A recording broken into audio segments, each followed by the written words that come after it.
आपण हे दृश्य पाहतोय, मुंबईतले दृश्य आहेत। राम मंदिर रथाला भाजपकडून हिरवा कंदील दाखवला जातोय।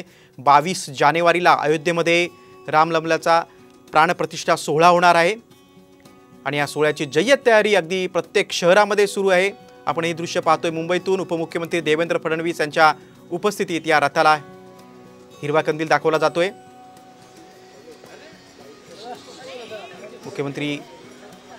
उपमुख्यमंत्री देवेंद्र फडणवीस यांच्या उपस्थितीत राम मंदिर रथाला हा हिरवा झेंडा दाखवला जातोय। पूजा अर्चा करून हा रथ पुढे अयोध्येच्या दिशेने कूच करणार आहे। 22 जानेवारीला राम मंदिरामध्ये मूर्तीची प्राणप्रतिष्ठा सोहळा होणार आहे। अतिशय भव्य दिव्य असा हा सोहळा होणार आहे। तब्बल 7000 VIP लोकांना त्यासाठी निमंत्रित करण्यात आलेले आहे।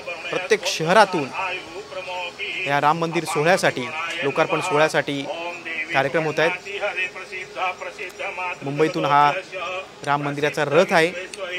हा रथ आता अयोध्येकडे कूच करेल आणि हिरवा झेंडा दाखवण्याच्या कार्यक्रमासाठी खुद्द उपमुख्यमंत्री देवेंद्र फडणवीस आणि इतर भाजपचे नेते उपस्थित आहेत। राज्यामध्ये ठिकठिकाणी अक्षता कळसाची जी यात्रा आहे ती देखील सुरू आहे। नुकतंच पंढरपूरमध्ये विठ्ठल रुक्मिणीला देखील निमंत्रण देण्यात आलेलं आहे अयोध्येतील सोहळ्याचं। आता हा रथ अयोध्येच्या दिशेने कूच करणार आहे।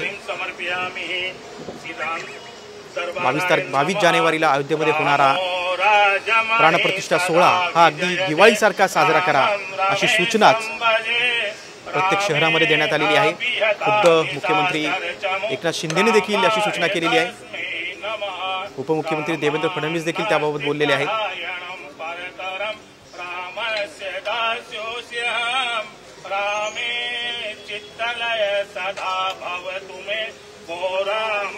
विधिवत पूजा अर्चा करून मंत्र म्हणून या रथाला हिरवा झेंडा दाखवला जातोय। देशभरातल्या प्रत्येक शहरातून या सोहळ्यासाठी कार्यक्रम पार पडत आहेत। मुंबईतून हा रथ आता अयोध्येच्या दिशेने पुढे जाणार आहे आणि या राम मंदिर रथाला हिरवा झेंडा दाखवण्यासाठी खुद्द उपमुख्यमंत्री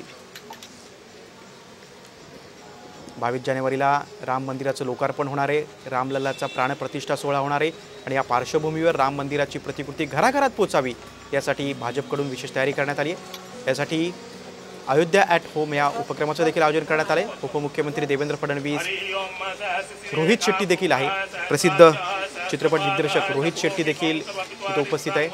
कृषी मंत्री धनंजय मुंडे देखील यावेळी उपस्थित आहेत। भाजपचे प्रदेशाध्यक्ष चंद्रशेखर बावनकुळे यांच्या हस्ते आणि उपमुख्यमंत्री देवेंद्र फडणवीस यांच्या हस्ते प्राणप्रतिष्ठा आणि राम मंदिर रथाला हा हिरवा झेंडा दाखवला गेला आहे। मंत्राचं उच्चारण करून अगदी विधिवत पूजा अर्चा करून हा रथ आता